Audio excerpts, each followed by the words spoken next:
So, in the Texas freeze disaster, I have covered some stories about how children have died, and I wanted to cover this update to a story that I unfortunately didn't get to yet. And so here's the story.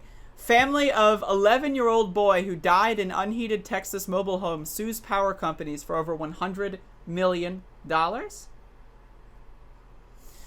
For more than 24 hours last week, Maria Elisa Pineda's pastel green mobile home outside Houston had no power and heat as temperatures plunged to 9 degrees rather. I presume Fahrenheit. On Tuesday, Pineda found her 11-year-old son, Christian Pavon, dead under a pile of blankets on his own bed. A death authorities suspect was a result of hypothermia. Now Pineda is suing two major Texas energy providers, alleging Christian would not have died had both companies alerted residents that the outages would last several days during the dangerous cold snap. The lawsuit, filed over the weekend, first reported by the Houston Chronicle, has also accuses Energy Texas and the ERCOT of failing to protect the state's independent power grid from a historic deep freeze that left millions without electricity, heat, and water for days.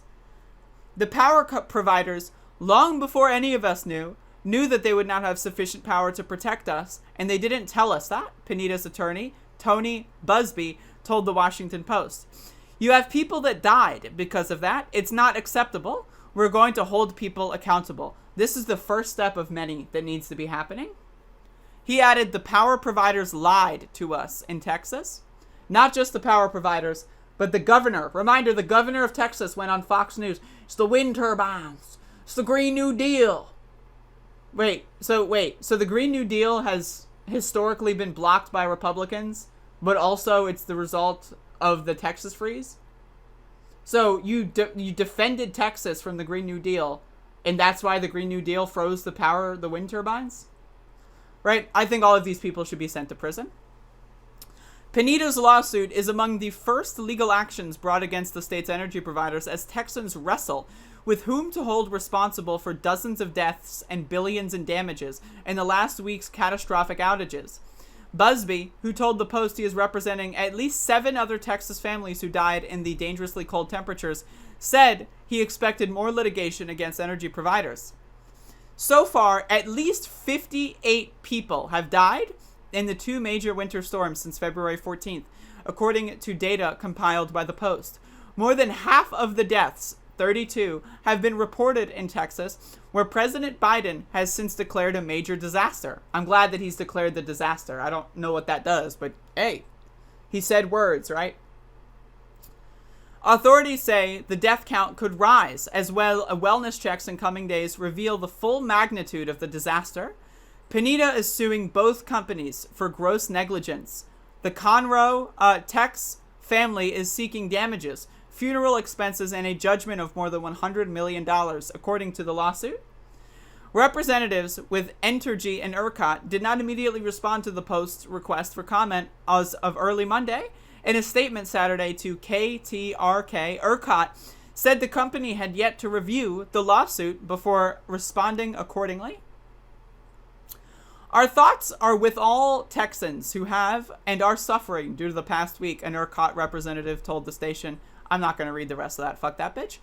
Entergy, which serves small portions of Houston and Harris County, said in a statement to KTRK that the company would not comment because of the pending litigation. We are deeply blah, blah, blah. Who cares? Christian, who was born in Tila, Honduras, came to Texas in 2019 to reunite with his mother, whom he had not seen for over a year, Univision reported. The family's mobile home lost power on February 15th. But the otherwise healthy boy complained of any illnesses or cold. Never complained of any illnesses or cold, Pineda told the Chronicle. The last pictures and videos Pineda had of Christian were taken on that day when the boy saw snow for the first time. Think about this. This kid is like, oh, snow is so cool. Builds a snowman, does a snow angel, goes inside, tries to sleep, dies.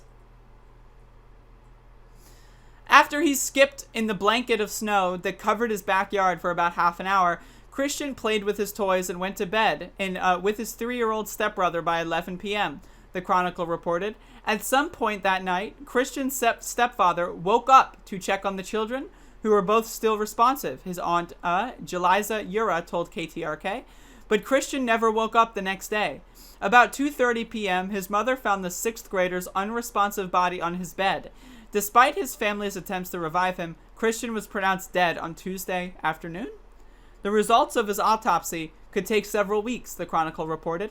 Conroe Police Sergeant Jeff Smith told the newspaper that Christian appeared to be a normal and healthy child. All of this could have been prevented, Pineda's lawsuit claims. Christian would not be left to die in a single-digit temperatures if the providers had been more honest with consumers or customers about how long the power would be out, according to the lawsuit. They would have been able to try to protect themselves because obviously we're going to protect our children, but we weren't given the information, Busby told the Post. Again, these are all deaths directly attributable to capitalism. You know all these dumb motherfuckers that go out there and say, communism killed 100 million people.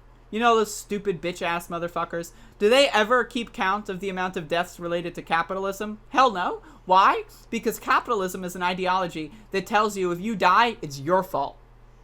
It's natural selection. That's what they say. So no one can possibly die because of capitalism, because capitalism is all about picking yourself up by your bootstraps. That doesn't make any fucking sense. The companies, the lawsuit alleges, also put profits over the welfare of the people by disregarding recommendations to winterize power infrastructure following a 2011 severe winter storm.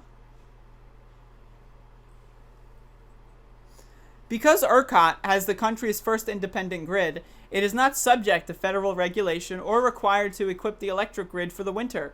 Still, the lawsuit alleges, just because it is not legally required to do so does not mean that failing to do so is reasonable behavior.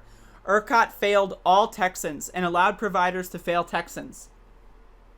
All of Texas, rather. All Texans. They mixed those up. Busby said the companies failed Texans by not disclosing the true severity of the power outages. They left many, like Christian, unprotected during the frigid darkness. We failed this child, Busby told the Post. There is no amount of money for that. There is no amount of money that equals a kid. It's just disgusting. All of these people need to be marched out in handcuffs. Anything less than that is a crime against humanity. Everyone, every executive at ERCOT and all these other energy companies marched out in handcuffs. Greg Abbott, Ted Cruz, Dan Crenshaw, all these other dumb fuck motherfuckers marched out in handcuffs.